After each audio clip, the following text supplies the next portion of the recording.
अस्सलाम वालेकुम, मैं आफ्ताब गनी मुनीम आपकी खिदमत में हाजिर हूँ। लास्ट वीडियो आपने ज़रूर मेरी देखी होगी। अगर आपने अभी तक हमारा चैनल सब्सक्राइब नहीं किया तो इसको सब्सक्राइब कर लें ताकि बेहतरीन वीडियोस आपकी खिदमत में हम पेश करते रहें और आप उनसे इस्तेफादा करते रहें। लास्ट वीडियो में मैंने आपको शेरी इस्तिलाहात के बारे में बताया था, जिसमें मैंने सबसे पहले आपको गज़ल के हवाले से बताया था कि गज़ल किसे कहते हैं, उसकी पूरी डेफिनेशन, पूरी तारीफ बताई थी। गज़ल में कितने अशार होते हैं ये भी बताया था। और उसके बाद मैंने आपको बताया था कि मतला किसे कहते हैं। मतला के बाद हमने काफिया के हवाले से बात की थी। आज हम काफिया से अगले स्टेप की तरफ जाएंगे। रदीफ, रदीफ किसे कहते हैं। चलिए बिला तवक्कुफ आपको जो है वो रदीफ की तरफ ले चलते हैं कि रदीफ किसे कहते हैं। लास्ट लेक्चर में आपको मैंने जो है वो दो शेर बताए थे कि नीयत शौक भर ना जाए कहीं, तू भी दिल से उतर ना जाए कहीं, ना मिला कर उदास लोगों से हुस्न तेरा बिखर ना जाए कहीं। तो उसमें मैंने आपको ये बताया था कि जो मतला होता है उसके दोनों मिसरे हम काफिया और हम रदीफ होते हैं। अगर रदीफ ना हो तो उस गज़ल को गैर मुरद्दिफ गज़ल कहा जाएगा।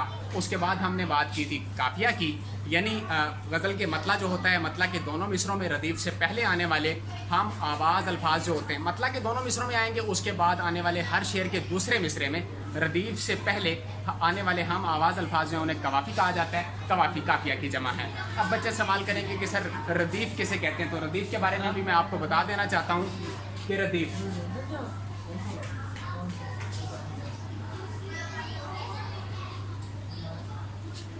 मतला के दोनों मिसरों और बाद में आने वाले हर शेर के दूसरे मिसरा के आखिर में तकरार के साथ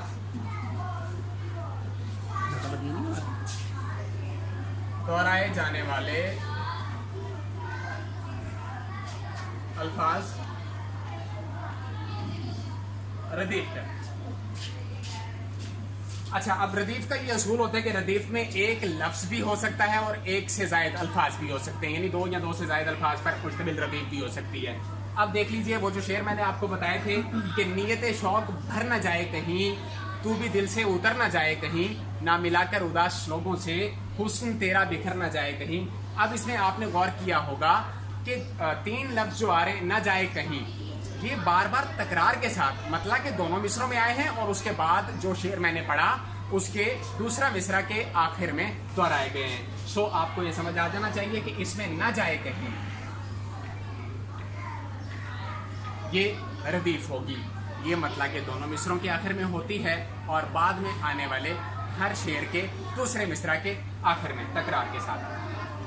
आइए, रदीफ के बाद आपको जो है वो सबसे अहम मरला जो होता है, जो पेपर में अक्सर सवाल पूछ लिया जाता है MCQs वगैरह में, आप 9th 10th के स्टूडेंट हो या फर्स्ट ईयर के स्टूडेंट हो, सेकेंड ईयर के हों, ये आपके जो है वो पेपर में सवाल पूछा जाता है।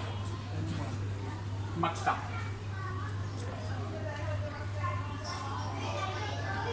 मक्ता बिल्कुल जो है वो मतला की तर्ज पर है। मक्ता की भी कुछ शराइत होती हैं, वो मैं आपको बता देता हूँ।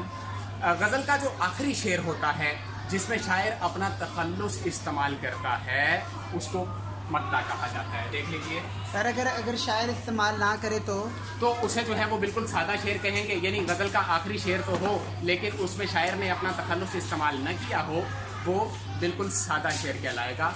यानी गज़ल का आखिरी शेर होगा सादा शेर कहलाएगा, यानी कि मक्ता नहीं होगा सर। नहीं, वो मक्ता नहीं होगा। मक्ता के लिए ये शर्त बहुत ज़रूरी है कि उसमें शायर ने अपना तखल्लुस ज़रूर इस्तेमाल किया हो।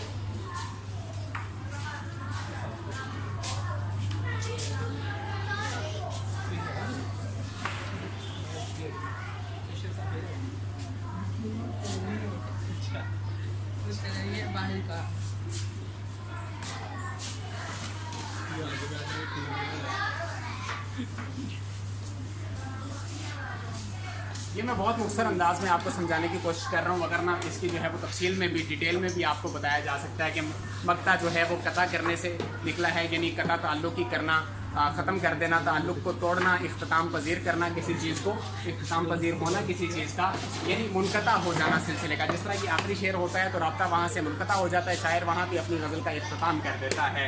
यानी इसकी जो दो शरायत हैं वो मैंने आपको बता दी। एक तो ये कि ये आखिरी शेर होना ज़रूरी है गज़ल का। दूसरी बात ये कि इसमें शायर ने अपना तखल्लुस इस्तेमाल किया हो। तो चले मैं जो है वो अब आपके टेस्ट के लिए दूसरी गज़ल के हवाले से मैं आपको बताता हूँ, तो ज़रा दोबारा देख लीजिएगा कि किस तरह जो है वो शायर अपना तखल्लुस इस्तेमाल करते हैं और फिर किस तरह जो है वो मक्का बन जाता है। सुना है दिन को उसे तितलियाँ सताती हैं, सुना है रात को जुगनू ठहर के देखते हैं।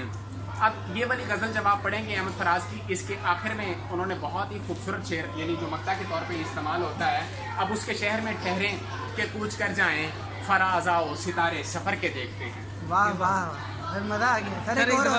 एक और हो जाए सर, एक और। अब उसके शहर में ठहरें के कूच कर जाएं, फराज आओ सितारे सफ़र के देखते हैं। अब फराज आओ सितारे सफ़र के देखते हैं, ये जो फराज उन्होंने इस्तेमाल किया है ये दर हकीकत चूँकि शायर का अपना नाम है, उन्होंने तखल्लुस के एतबार से इसको इस शेर में बरता है। सो ये चूँकि गज़ल का आखिरी शेर भी है इसलिए इसे मक्ता कहेंगे। अब उसके शहर में कह रहे हैं कि पूछ कर जाएं,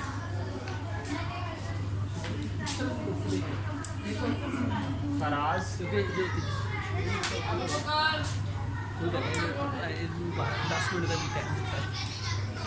10 मिनट बाद अच्छा जी, एक तो ये आपने देखना है कि जो तखल्लुस होता है शायर का उसके ऊपर अलामत तखल्लुस लगाना बहुत ज़रूरी है, ये लगाना मत भूलिएगा।